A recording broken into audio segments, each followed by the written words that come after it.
क्या आपने कभी सोचा है कि कुछ लोग अपने सपनों को पूरा करने के लिए लगातार प्रेरित कैसे रहते हैं, जबकि बाकी लोग कुछ ही दिनों में हार मान लेते हैं?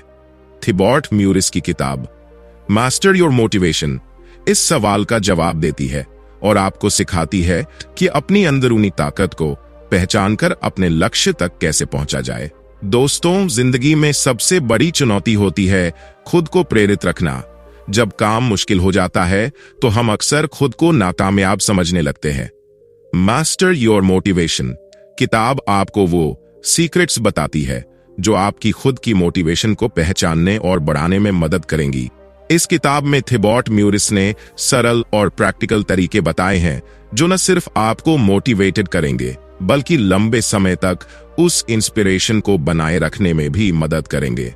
आइए एक ऐसी कहानी सुनते हैं जो मोटिवेशन को एक अलग नजरिए से देखने में मदद करेगी। तो चलिए शुरुआत करते हैं। गांव के एक कोने में रहने वाला अर्जुन 22 साल का साधारण लड़का था। वह अपने परिवार के साथ खेती करता था। अर्जुन मेहनती था, लेकिन उसके जीवन में एक समस्या थी। वह हर चीज के लिए मोटिवेशन की कमी महसूस करता था। जब भी कोई नया काम शुरू करता, कुछ दिनों बाद उसका उत्साह ठंडा पड़ जाता। एक दिन उसने अपने दोस्त से कहा, यार, मैं कभी किसी काम को पूरा नहीं कर पाता। शुरुआत में जोश आता है, लेकिन फिर वो खत्म हो जाता है। ऐसा क्यों होता है? उसके दोस्त ने जवाब दिया, शायद तुम्हें अपनी असली प्रेरणा नहीं मिली। मैंने सुना है कि शहर में एक शिक्षक है जिनका नाम है आचार्य विवेक। वो लोगों को उनकी जिंदगी बदलने का तरीका सिखाते हैं। तुम उनसे मिलकर देखो। अर्जुन ने निश्चय किया कि वह आचार्य विवेक से मिलने जाएगा। अगले दिन अर्जुन शहर पहुंचा और आचार्य विवेक के आश्रम में गया। उसने अपने जीवन की समस्या को उनके सामने रखा। आचार्य मुस्कुराए और बोले, तुम्हें अपनी प्रेरणा को समझने की जरूरत है। एक छोटी कहानी सुनो। आचार्य ने कहानी शुरू की। एक बार की बात है, एक छोटे राज्य का राजकुमार था। जब वह 20 साल का हुआ तो उसके पिता ने उसे राजा बनाने की तैयारी शुरू की। लेकिन राजा बनने के लिए राजकुमार को 3 बड़ी चुनौतियों का सामना करना था। पहली चुनौती थी गहरे जंगल से हीरे का खजाना लाना। दूसरी चुनौती थी एक पहाड़ पर चढ़ना और वहां से दुर्लभ फूल लाना। तीसरी और सबसे कठिन चुनौती थी अपनी कमजोरी को पहचानना और उसे जीतना। राजकुमार ने पहला काम शुरू किया। जंगल खतरनाक था, लेकिन वह अपनी ताकत से उस खजाने को खोजने में सफल रहा। फिर उसने दूसरी चुनौती पर काम किया और पहाड़ पर चढ़कर दुर्लभ फूल ले आया। लेकिन जब तीसरी चुनौती आई तो वह रुक गया। उसे समझ नहीं आ रहा था कि अपनी कमजोरी को कैसे पहचाने। वह उदास होकर महल लौट आया और अपने पिता से कहा, मैं यह काम नहीं कर सकता, मेरी कमजोरी मुझे रोक रही है।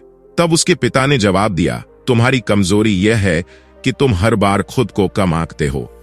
अगर तुम अपने आप पर भरोसा करना शुरू कर दो तो कोई भी काम असंभव नहीं होगा। आचार्य ने कहानी खत्म की और अर्जुन से पूछा, अब तुम बताओ तुम्हारी कमजोरी क्या है? अर्जुन ने सोचा और कहा, मेरी कमजोरी यह है कि मैं लंबे समय तक किसी काम में लगे रहने की ताकत नहीं रखता। मैं जल्दी हार मान लेता हूं। आचार्य ने सिर हिलाया और बोले, यह कमजोरी सिर्फ तुम्हारी नहीं बल्कि ज्यादातर लोगों की है, लेकिन इसे जीतने के लिए तुम्हें 3 कदम उठाने होंगे। 3 कदम। एक, अपने क्यों को पहचानो, फाइंड योर व्हाई।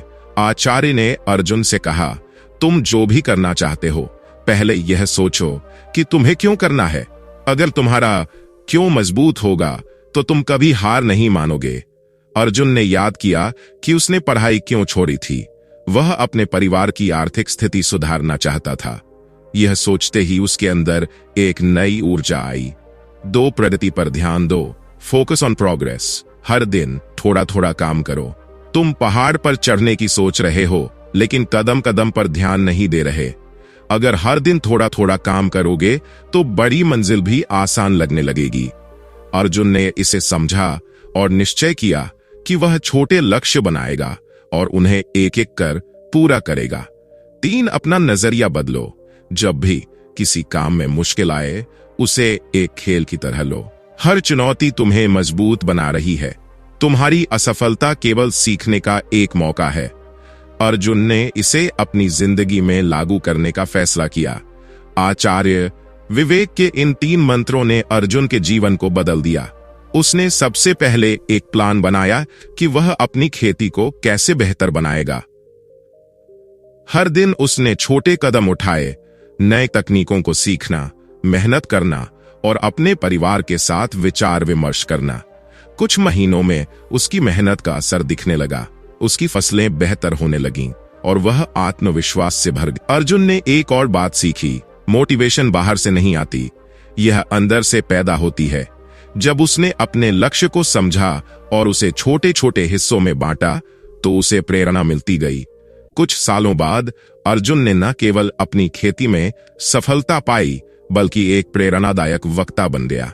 उसने सीखा कि अगर आप अपनी प्रेरणा को सही तरीके से पहचानें और उसका इस्तेमाल। अर्जुन की कहानी हमें सिखाती है कि असली प्रेरणा हमारी सोच, हमारे क्यों और हमारी कोशिशों में छिपी होती है। अगर आप भी अपनी मोटिवेशन को पहचानें और उसे सही दिशा दें तो आप अपनी जिंदगी बदल सकते हैं। तो दोस्तों, आप क्या कर रहे हैं? अपनी मोटिवेशन को पहचानिए और अपने सपनों की ओर कदम बढ़ाइए। थिबॉट म्यूरिस की किताब मास्टर योर मोटिवेशन एक प्रैक्टिकल गाइड है जो यह बताती है कि प्रेरणा मोटिवेशन को कैसे कंट्रोल किया जा सकता है और इसका उपयोग अपने लक्ष्य को प्राप्त करने के लिए कैसे किया जा सकता है। इस किताब का उद्देश्य उन लोगों को मदद करना है जो अपनी प्रेरणा को खो चुके हैं या जिनके लिए अपनी इच्छाओं और लक्ष्यों को प्राप्त करना कठिन हो गया है। थिबॉट म्यूरिस ने इस किताब में विज्ञान और शोध का उपयोग करके यह समझाया है कि मोटिवेशन क्या है, कैसे काम करती है और इससे कैसे सही दिशा में लगाकर जीवन को बदल सकते हैं।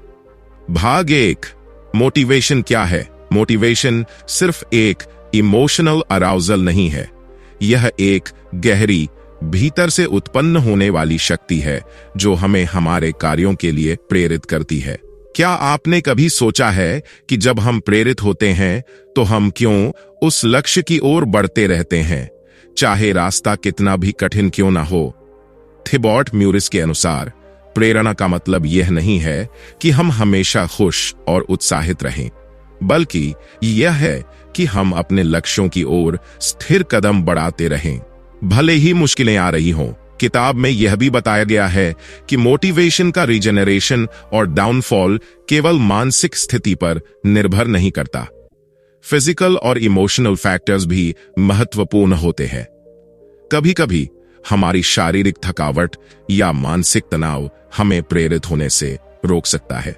क्या आपने कभी महसूस किया है कि जब आप थके होते हैं तो कार्य करने की जगह आप आराम करना चाहते हैं? ऐसे में यह पूरी तरह से सामान्य है, लेकिन अगर हम अपने शरीर और मन को सही तरीके से संतुलित रखें तो मोटिवेशन बरकरार रहती है। थिबॉट म्यूरिस ने मोटिवेशन को समझने के लिए 2 मुख्य तत्वों को उजागर किया है। क्यों? क्या आप जानते हैं कि जब हम अपने क्यों को समझते हैं तो हम पूरी तरह से उस कार्य में डूब जाते हैं। जैसे कि जब आप फिट होने का लक्ष्य रखते हैं तो आपके क्यों में यह हो सकता है कि आप जीवन भर स्वस्थ रहना चाहते हैं। यह उद्देश्य आपकी प्रेरणा को इतनी ताकत देता है कि आप हर दिन कठिनाइयों के बावजूद अपने लक्ष्य की ओर बढ़ते रहते हैं। कैसे? हाउ? यह वह तरीका है जो हमें अपने लक्ष्य को प्राप्त करने में मदद करता है। क्या आप सोच सकते हैं कि बिना सही तरीके के हम अपने लक्ष्य तक पहुंचने के बारे में भी सोच सकते हैं? जब हम जानने लगते हैं कि किस तरह से अपने लक्ष्य तक पहुंच सकते हैं तो हमारी प्रेरणा दोगुनी हो जाती है। बिना सही तरीके के हम बस इधर उधर घूमते रहते हैं और अंत में हम अपने लक्ष्य से दूर हो जाते हैं। क्यों और कैसे मोटिवेशन के 2 महत्वपूर्ण कॉलम है। क्या आपने कभी महसूस किया है कि बिना उद्देश्य के काम करना कितना मुश्किल होता है, या फिर बिना सही तरीका जाने किसी कार्य को करना कितना कंफ्यूजिंग हो सकता है?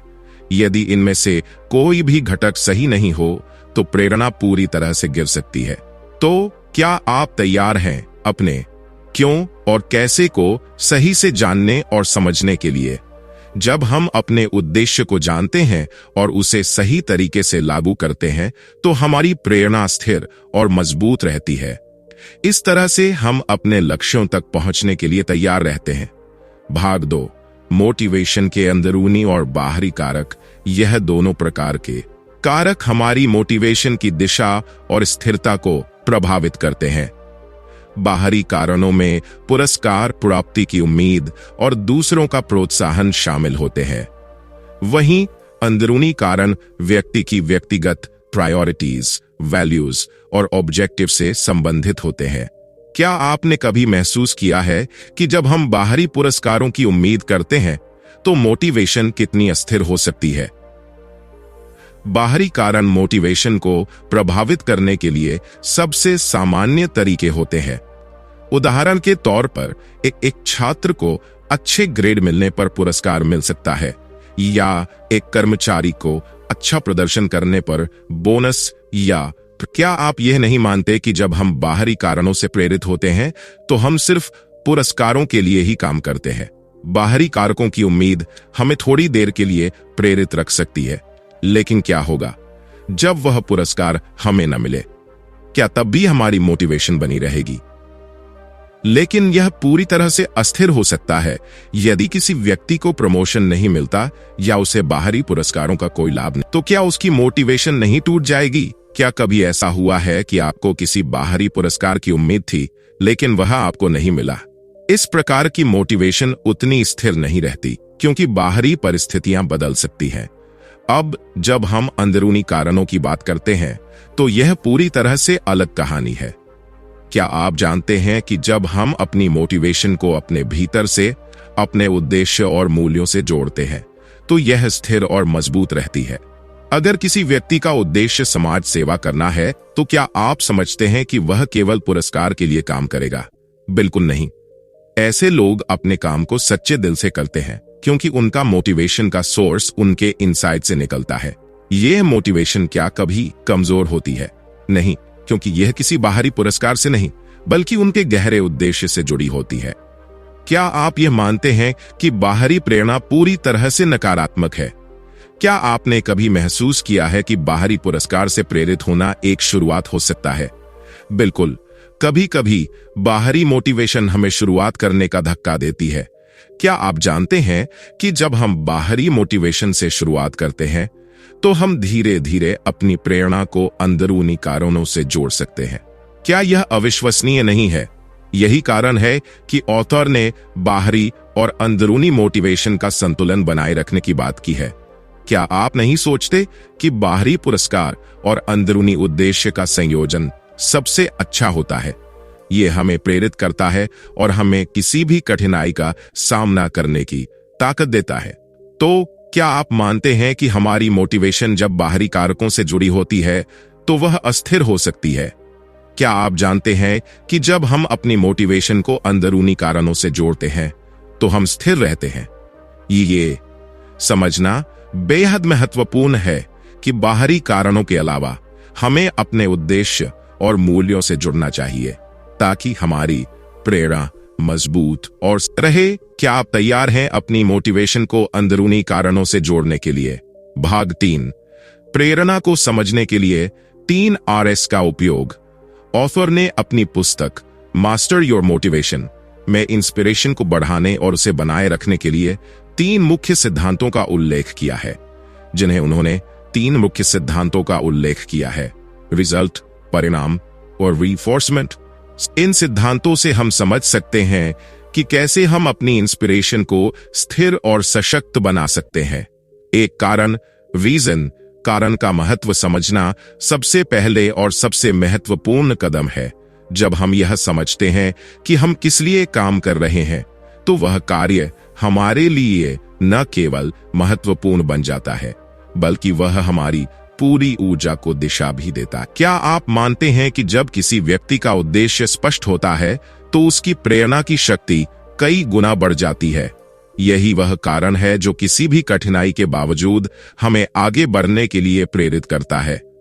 उदाहरण के तौर पर एक मेडिकल स्टूडेंट जो डॉक्टर बनने का सपना देखता है, उसकी प्रेरणा उसके उद्देश्य से जुड़ी होती है। वह अपने अध्ययन को केवल ग्रेड पाने के लिए नहीं करता, बल्कि उसका उद्देश्य मरीजों की मदद करना है। क्या आपने कभी महसूस किया है कि जब आपके पास कोई गहरा उद्देश्य होता है तो कोई भी बाधा आपके रास्ते में नहीं आ सकती? बिल्कुल, जब आपका कारण सशक्त होता है तो वह किसी भी कठिनाई से बड़ा बन जाता है।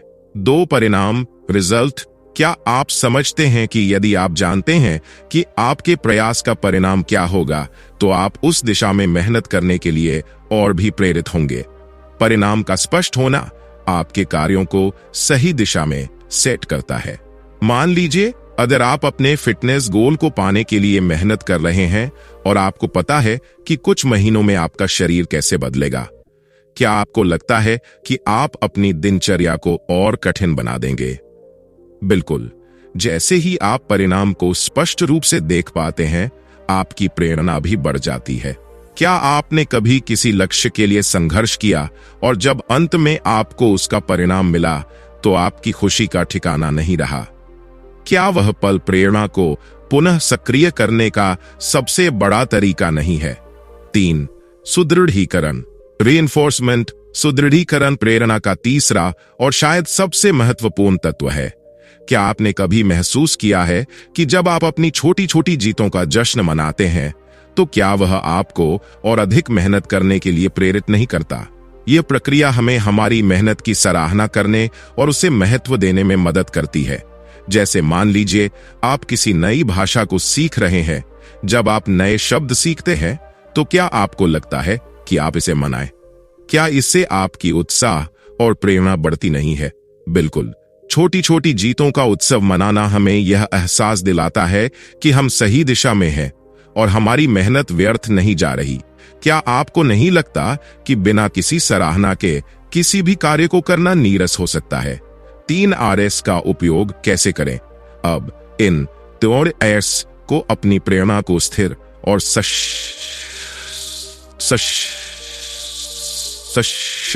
कारण को स्पष्ट करें। सबसे पहले अपने उद्देश्य को स्पष्ट करें। क्या यह समझना नहीं चाहिए कि आप इस कार्य को क्यों कर रहे हैं? क्या यह जानना आपके लिए प्रेरक नहीं होगा? परिणाम को जानें, फिर परिणाम की स्पष्टता को सुनिश्चित करें। आप जानते हैं कि आपका प्रयास किस दिशा में ले जा रहा है और इसका परिणाम क्या होगा। क्या आप नहीं समझते कि यह आपको निरंतर प्रेरित करता रहेगा? सुदृढ़ीकरण को लागू करें। अंत में अपनी छोटी जीतों को पहचानें और उनका जश्न मनाएं। क्या आपने कभी महसूस किया है कि एक छोटी सफलता भी आपकी अगली सफलता के लिए एक बड़ा कदम बन सकती है? क्या आप अपनी जीतों का आनंद लेते हैं? ऑथर ने इन सिद्धांतों को इस तरह से प्रेजेंटेड किया है कि हमें अपने उद्देश्य, परिणाम और सुदृढ़ीकरण को स्पष्ट करना चाहिए ताकि हम अपनी प्रेरणा को लंबे समय तक बनाए रख सकें। क्या आप इन सिद्धांतों को अपनी जिंदगी में लागू करने के लिए तैयार हैं? क्या आप अपने लक्ष्य को पाने के लिए तैयार हैं? भाग 4, सेल्फ मोटिवेशन और मैनेजमेंट। सेल्फ मोटिवेशन एक ऐसी शक्ति है जो हमें बिना किसी बाहरी प्रोत्साहन के अपने लक्ष्यों को हासिल करने के लिए प्रेरित करती है। थिबॉट म्यूरिस ने अपनी पुस्तक मास्टर योर मोटिवेशन में इसे समझने और बढ़ाने के लिए 3 मुख्य सिद्धांतों पर जोर दिया है: स्वतंत्रता, ऑटोनोमी, मूल्य और उद्देश्य, वैल्यूज एंड पर्पस, और मास्टरी।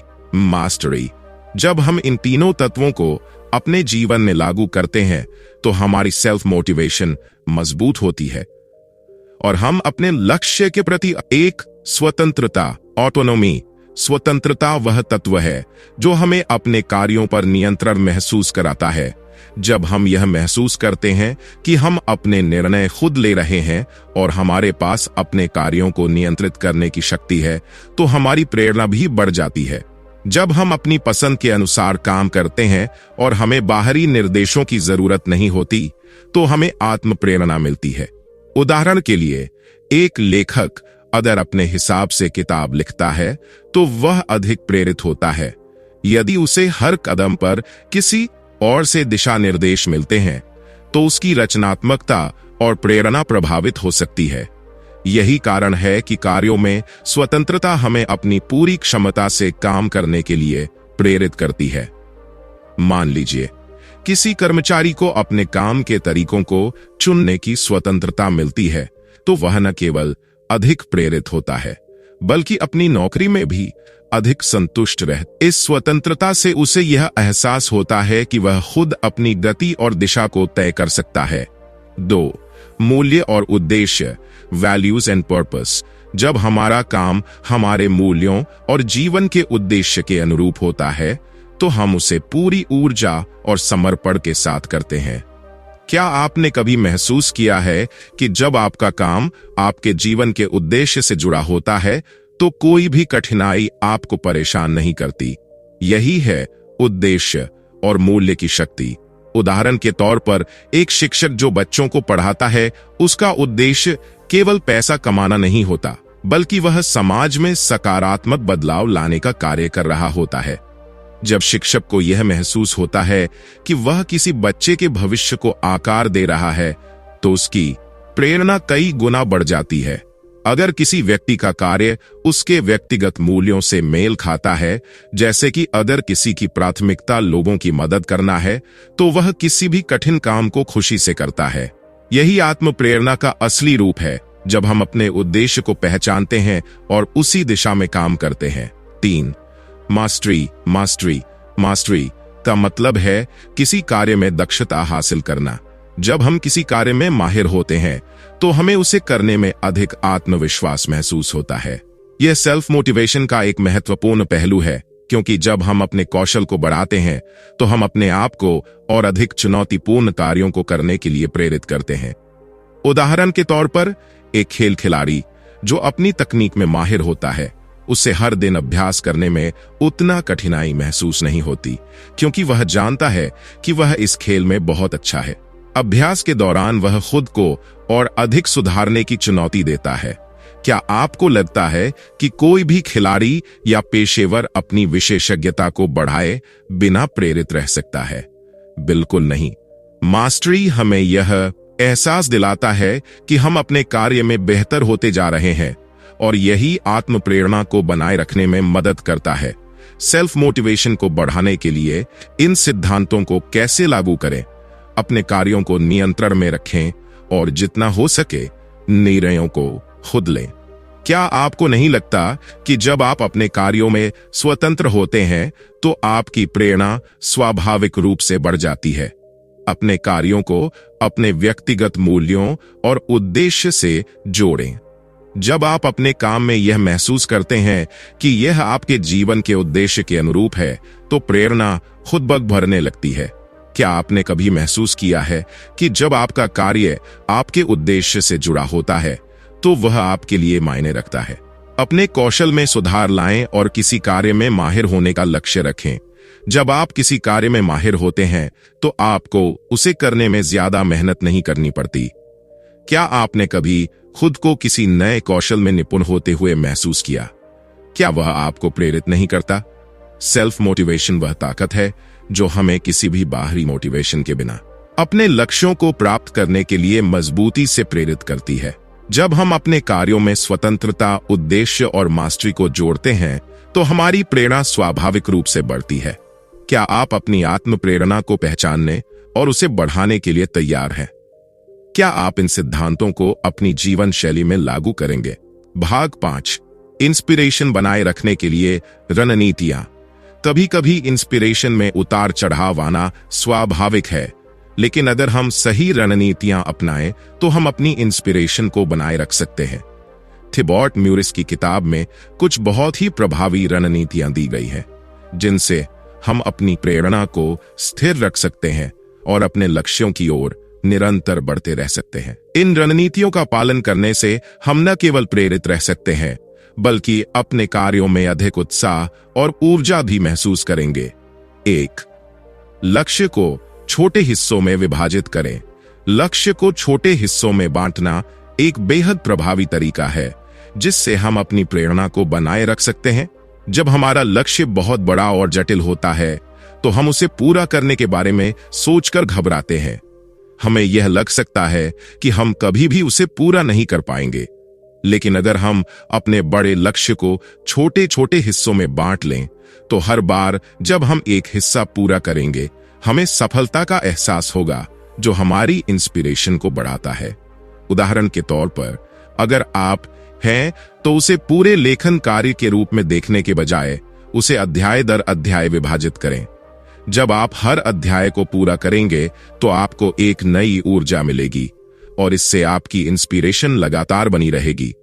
यही रणनीति उन लोगों के लिए भी कारगर है जो किसी बड़े प्रोजेक्ट पर काम कर रहे होते हैं। छोटे हिस्सों में बंटे लक्ष्य उन्हें आसानी से हासिल किए जा सकते हैं। तो कभी कभी हमारी इंस्पिरेशन में कमी का कारण यह हो सकता है कि हम किसी कार्य को बोझ समझने लगते हैं, लेकिन अगर हम अपने दृष्टिकोण में बदलाव लाकर उसी कार्य को एक अवसर के रूप में देखेंगे तो हमारी इंस्पिरेशन में वृद्धि होगी। किसी भी कार्य को अवसर के रूप में देखने से हमारा दृष्टिकोण सकारात्मक हो जाता है और हम उसे अधिक उत्साह से करते हैं। उदाहरण के लिए, अगर आप किसी कठिन काम को करने में घबराए हुए हैं तो खुद से यह कहें, यह एक अवसर है अपने कौशल को और बेहतर बनाने का। जब आप किसी कार्य को एक चुनौती या अवसर के रूप में देखेंगे तो आपका दृष्टिकोण पूरी तरह से बदल जाएगा, बढ़ेगी, बल्कि आप उस कार्य में सफलता प्राप्त करने के लिए अधिक उत्साहित भी होंगे। 3, निरंतरता बनाए रखें। निरंतरता एक ऐसी कुंजी है जो इंस्पिरेशन को बनाए रखने में महत्वपूर्ण भूमिका निभाती है। प्रेरणा की कमी अक्सर तब होती है जब हम काम करना शुरू तो करते हैं लेकिन बीच में ही रुक जाते हैं। यह स्थिति हमारे आत्मविश्वास को भी प्रभावित करती है, क्योंकि जब हम शुरुआत तो करते हैं लेकिन अंत तक नहीं पहुंचते तो यह हमें यह एहसास दिलाता है कि हम लक्ष्य हासिल नहीं कर सकते। इसलिए किसी भी कार्य को निरंतर करने की आदत डालें, चाहे वह छोटे कदम हो, लेकिन नियमित रूप से लक्ष्य की दिशा में आगे बढ़ना बहुत महत्वपूर्ण है। उदाहरण के तौर पर, यदि आप फिटनेस का लक्ष्य रखते हैं तो रोजाना 30 मिनट की एक्सरसाइज को अपनी दिनचर्या में शामिल करें। इससे आपकी प्रेरणा बनी रहेगी और आप अपने लक्ष्य के और करीब पहुंचेंगे। 4, समय सीमा तय करें। अपने लक्ष्यों के लिए समय सीमा तय करना एक और प्रभावी तरीका है जिससे हम अपनी प्रेरणा को बढ़ा सकते हैं। जब हमें यह पता होता है कि हमें अपना कार्य किस समय है तो हमारी मानसिकता अधिक फोकस्ड होती है। हम जानते हैं कि हमें समय के भीतर अपना काम पूरा करना है, तो इससे हम और अधिक प्रेरित होते हैं। उदाहरण के लिए, अगर आप एक पेशेवर कोर्स कर रहे हैं तो यह तय करें कि आपको इसे कितने समय में पूरा करना है। जब आपके पास समय सीमा होती है तो आप काम को हल्के में नहीं लेंगे और काम को जल्दी और सही तरीके से करने के लिए प्रेरित होंगे। यही कारण है कि बहुत से लोग किसी परीक्षा या डेडलाइन के पास आते हुए अधिक मेहनत करने लगते हैं। समय सीमा उन्हें अपने लक्ष्य की ओर तेजी से बढ़ने के लिए प्रेरित करती है।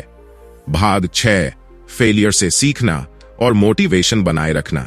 असफलता शब्द सुनते ही हमारे दिमाग में डर और निराशा के विचार आते हैं, लेकिन क्या आप जानते हैं कि असफलता से भी प्रेरणा मिल सकती है? असफलता सिर्फ एक रास्ते की टेम्परेरी रुकावट नहीं होती, बल्कि यह हमारी यात्रा का अहम हिस्सा है जो हमें सुधारने, सीखने और आगे बढ़ने का मौका देती है।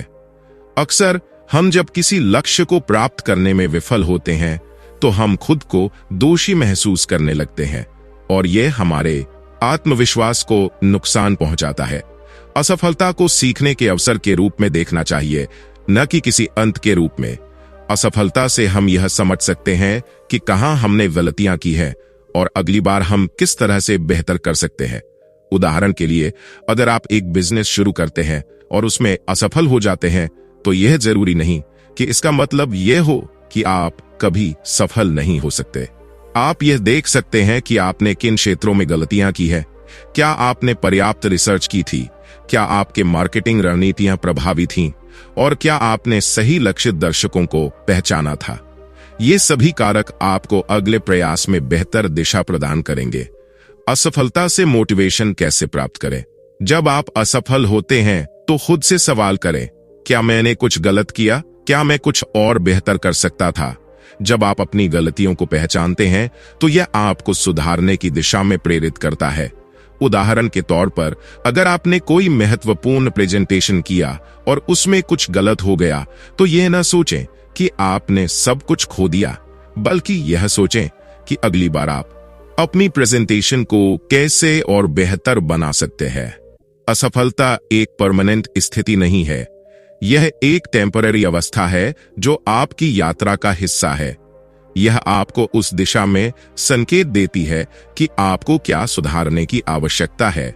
उदाहरण के लिए, आप जब पहली बार कोई नई कला सीखने का प्रयास करते हैं तो शुरुआती असफलता आपके लिए एक कदम आगे बढ़ने का अवसर हो सकती है। हर असफलता हमें यह सिखाती है कि हम फिर से कोशिश कर सकते हैं। यह मानसिकता हमें आगे बढ़ने के लिए प्रेरित करती है। फेलियर से डरने के बजाय हमें उसे अपनी मोटिवेशन का हिस्सा बनाना चाहिए। यह हमें अपने लक्ष्य तक पहुंचने के लिए आवश्यक कदम उठाने में मदद करता है। उदाहरण के तौर पर, यदि आप फिटनेस के लक्ष्य के लिए प्रयास कर रहे हैं और किसी दिन वर्कआउट छोड़ देते हैं, तो इसका मतलब यह नहीं है कि आप कभी फिट नहीं हो सकते। यह एक छोटा सा सेटबैक है और इससे आप सीख सकते हैं कि अगले दिन आपको अपनी दिनचर्या में क्या सुधार करना है। यह आपके अंदर और अधिक समर्पण और प्रेरणा पैदा करेगा। आपके लिए असफलता का संदेश यह है कि कभी हार मत मानो। वह असफलता उस ठोकर को एक दिशा के रूप में लें जो आपको दिखाता है कि अगली बार आपको क्या नहीं करना है। और सबसे महत्वपूर्ण बात यह है कि जब आप असफल होते हैं तो आप मजबूत होते हैं, क्योंकि आप सीखते हैं और फिर से उठकर आगे बढ़ते हैं। असफलता से डरने के बजाय हमें उसे अपने मोटिवेशन के सोर्स के रूप में देखना चाहिए।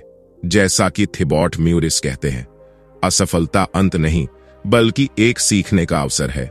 यह हमें अपने लक्ष्यों तक पहुंचने के रास्ते में सुधार करने का अवसर देती है और हमारी प्रेरणा को बढ़ाती है। इसलिए अगली बार जब आप असफल हों तो इसे एक चुनौती के रूप में देखें जो आपको मजबूत बनाएगी और आपको सफलता के और करीब ले जाएगी। भाग 7, मोटिवेशन का सबसे बड़ा दुश्मन, सेल्फ डाउट। जब हम खुद पर विश्वास नहीं करते तो हम अपने लक्ष्यों के प्रति इंस्पायर्ड नहीं हो पाते। क्या आपको ऐसा नहीं लगता कि जब हम खुद को कम आंकते हैं तो हमारी सारी मेहनत और ऊर्जा बेकार हो जाती है? यह वह आवाज है जो हमारे मन में गूंजती रहती है, क्या तुम यह कर सकते हो? क्या तुम इसके लिए काफी अच्छे हो? यह शंका और अविश्वास हमारी प्रेरणा को तोड़ देते हैं। सेल्फ डाउट क्या है? सेल्फ डाउट तब होता है जब हम अपनी क्षमताओं पर सवाल उठाते हैं और खुद को नकारात्मक तरीके से देखना शुरू कर देते हैं। यह उस समय का अनुभव होता है जब आप कहते हैं, मैं यह नहीं कर सकता या मुझे इसके लिए। उदाहरण के तौर पर, अगर आप किसी बड़े प्रोजेक्ट को शुरू करने वाले हैं तो आप खुद से पूछते हैं, क्या मैं इसे अच्छे से कर पाऊंगा? और यहीं से आत्मसंदेह की शुरुआत होती है। क्या आपने कभी ऐसा महसूस किया है? सेल्फ डाउट हमारे मन में एक बार बार चलने वाली शंका का रूप ले लेता है जो हमें खुद पर विश्वास नहीं करने देती। यह सोच कि हम असफल होंगे हमारी इंस्पिरेशन को नष्ट कर देती है, और जैसे जैसे हम डाउट करते जाते हैं हम हर कदम में रुकते जाते हैं। क्या आपको लगता है कि इस रास्ते पर आगे बढ़ने का कोई मतलब है? आत्मसंदेह को कैसे नष्ट करें? लेकिन ध्यान दें, यह हराने के लिए पूरी तरह से संभव है। थिबॉट म्यूरिस के अनुसार सेल्फ डाउट से बाहर आने का सबसे पहला तरीका है अपनी सोच को फिर से अलाइन करना। हाँ, आपने सही सुना, आपको अपनी सोच में बदलाव लाना होगा। जैसे ही सेल्फ डाउट आए, खुद से यह कहें, मैं कर सकता हूं। खुद से यह कहें कि आपने पहले भी संघर्षों का सामना किया है और हर बार आपने उन्हें पार किया है। क्या आप यकीन नहीं करते कि यह तरीका आपको अपने लक्ष्य की ओर खुद से कहें, यह मुश्किल नहीं है। यही सकारात्मक सोच है जो सेल्फ कॉन्फिडेंस को वापस लाती है। बड़े लक्ष्य देखकर डर लगता है ना? इसलिए छोटे छोटे लक्ष्य तय करें। जब आप छोटे लक्ष्य पूरा करते हैं तो आपका सेल्फ कॉन्फिडेंस बढ़ता है और सेल्फ डाउट घटता है। क्या आपने कभी महसूस किया है कि छोटे कदम आपको बड़े लक्ष्य तक ले जाते हैं? यही तरीका है जो आपके सेल्फ डाउट को नष्ट करता है और आपकी इंस्पिरेशन को बढ़ाता है। जब आप खुद को पूरी तरह से स्वीकारते हैं तो सेल्फ डाउट गायब हो जाता है। खुद से यह कहना, मैं जो हूं वही ठीक हूं। क्या आपको नहीं लगता कि खुद से प्यार करना हमारी सफलता की कुंजी है? यह सेल्फ एक्सेप्टेंस ही है जो सेल्फ डाउट को खत्म करती है और सेल्फ कॉन्फिडेंस को बढ़ाती है। जब हम यह मानते हैं कि हम सफल हो सकते हैं तो हमारे अंदर से सारी नकारात्मकता बाहर चली जाती है। क्या आप खुद को सफल होते हुए नहीं देख सकते? क्या आप यह महसूस नहीं करते कि सफलता सिर्फ सोच की बात है? कभी कभी हमें अपनी कमी को देखने के लिए जब कोई विश्वास पात्र व्यक्ति हमें अपने बारे में सकारात्मक रूप से बताता है तो आत्मसंदेह खत्म हो जाता है। क्या आपने कभी महसूस किया है कि दूसरों के प्रोत्साहन से आपका आत्मविश्वास बढ़ता है? सेल्फ डाउट सिर्फ एक भ्रम है। क्या आप इसे अब और नहीं सह सकते? क्या आप नहीं चाहते कि आप अपनी पूरी क्षमता को महसूस करें?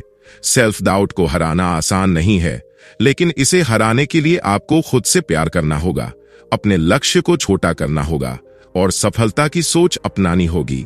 आप सक्षम हैं, आपको सिर्फ इसे स्वीकारने और आत्मविश्वास के साथ आगे बढ़ने की जरूरत है। क्या अब आप तैयार हैं अपने लक्ष्य की ओर बढ़ने के लिए? तो दोस्तों, आज की इस वीडियो में हमने मास्टर योर मोटिवेशन किताब से मोटिवेशन के कई महत्वपूर्ण पहलुओं को समझा। क्या आपको नहीं लगता कि जब हम अपनी इंस्पिरेशन को सही दिशा में लगाते हैं तो हम अपने लक्ष्यों को हासिल करने के लिए और भी ज्यादा उत्साहित और सशक्त महसूस करते हैं? थिबॉट म्यूरिस ने हमें बताया कि मोटिवेशन सिर्फ एक इमोशन नहीं, बल्कि एक ऐसी शक्ति है जो हमारे अंदर से निकलती है। क्या आप अब समझते हैं कि मोटिवेशन केवल बाहरी कारकों से नहीं, बल्कि हमारे अंदर की सच्ची इच्छाओं और मूल्यों से जुड़ी होती है? अगर आप चाहते हैं कि आपकी इंस्पिरेशन हमेशा बनी रहे, तो आपको अपनी व्हाई और हाउ को समझना होगा। याद रखें, जब आप अपने काम को सही कारणों से करते हैं और छोटे परिणामों को सशक्त बनाने की प्रक्रिया अपनाते हैं, तो इंस्पिरेशन बनी रहती है। और जब भी आपको लगता है कि इंस्पिरेशन कमजोर हो रही है, तो खुद को याद दिलाइए कि यह एक निरंतर यात्रा है जिसमें असफलता से सीखने और सेल्फ एनहांसमेंट का बड़ा रोल है।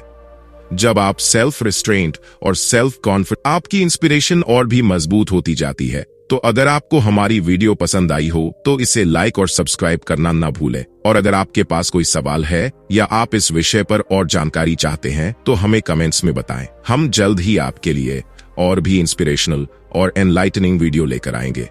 तब तक के लिए अपने उद्देश्य को जानें, अपने रास्ते पर चलें और हमेशा इंस्पायर्ड रहें। धन्यवाद।